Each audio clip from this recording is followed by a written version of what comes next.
How should I invest my savings? I often get asked this question. Should it be in shares, in crypto, in funds, in my own business? We are increasingly spoiled for choice when it comes to investment options today. So in this video, I'm going to take you back in time to when I started 10 years ago and breaking down exactly how I would go about investing if I were starting from ground zero again today. So, letter I in invest is for introspection. The first step in getting to a destination is first understanding and being aware of where you are right now. A survey conducted by Gemma uncovered that 55% of adults do not have financial goals. 45% do not have a retirement plan.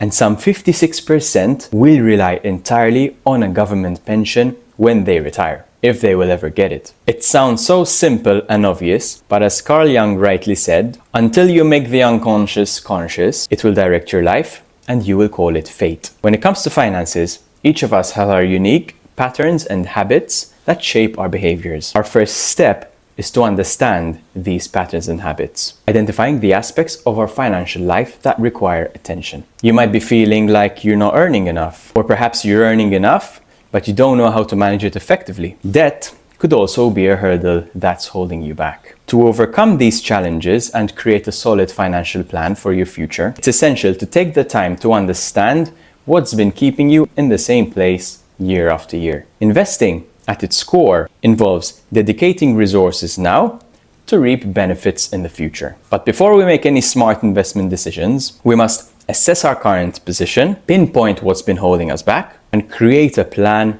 to invest in those areas that will give us the greatest gains in the future. The second point is acquiring new knowledge. According to the Bureau of Labour Statistics in the UK, a significant portion of our income goes to our basic necessities, like accommodation, food, and transportation. A large amount is also dedicated towards leisure. Surprisingly, only a small fraction, around 1 to 2%, goes towards self-development, such as education, books, courses. This is one of the best ways you can invest your money, but it's often the most neglected because people don't see the long-term value of it. You're also investing in something that's not necessarily tangible. For example, let's say you're making 20,000 euros a year. You decide to invest 1,000 euros in a course that gives you skills that are in high demand in your industry. After completing the course, you manage to get a raise or move to a better paying job that gives you an income of 25,000 a year. That's a 25% return that's very difficult to achieve anywhere else. Investing in yourself means taking time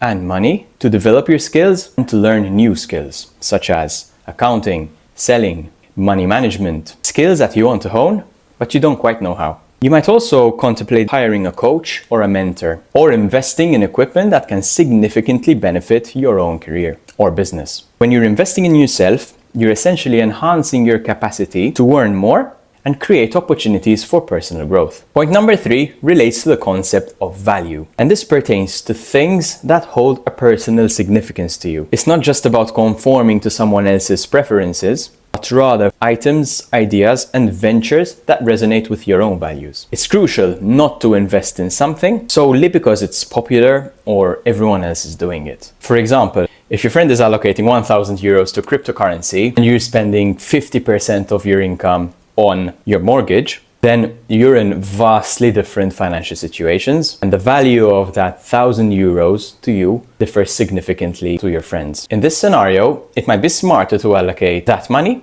towards paying off your debt first. Always consider how you allocate your time, money, and energy, and ensure that it aligns with your personal values and risk tolerance. Perhaps your main concern is having less stress, and you're comfortable earning a lower return, as long as it means fewer financial worries. In this situation, index funds or ETFs might be more suitable.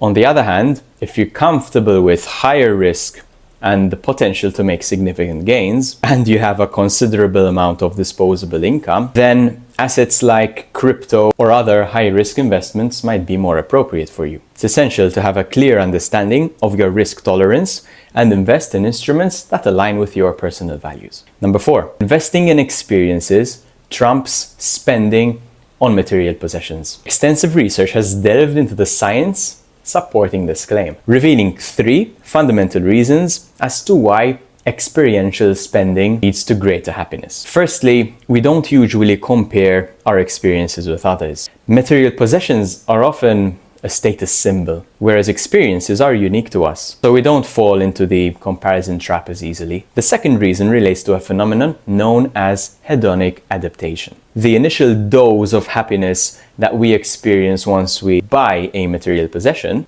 is fleeting, and with time, we naturally revert to our baseline level of happiness. An example that I like to use is the first time I bought a really expensive pair of shoes with my hard-earned salary versus the first time I went scuba diving in Indonesia.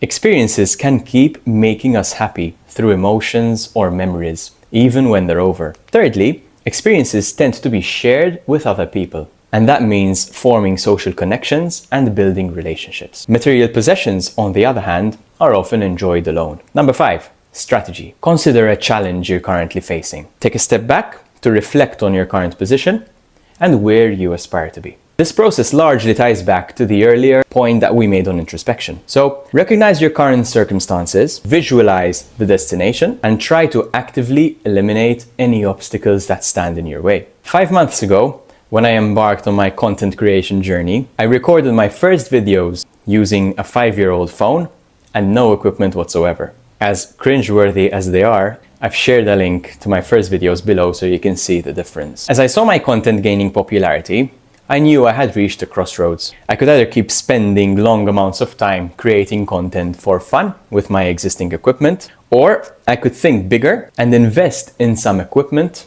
to take my offering to the next level.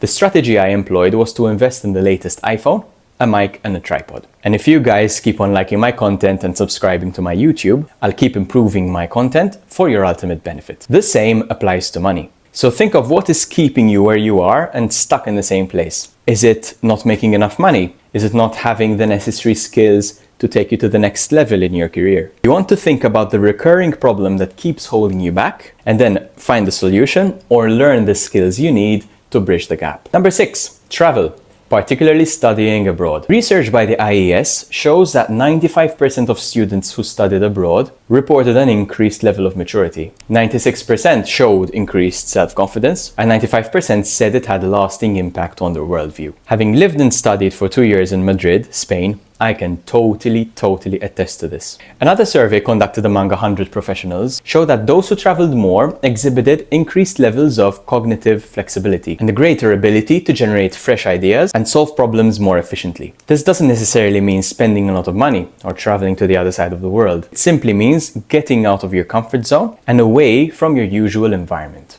This will give you a break from your normal routine and add a sense of adventure to your life. When people speak about investing, they typically just think of the stock market, shares, funds, crypto. What we don't think about are the other things that we can invest in. And very often, investing in these areas outpaces the return you'd get from the stock market. Business, self-development, education. If you like this video and want some ideas on how to invest in the stock market, then you might enjoy this video that I've linked below.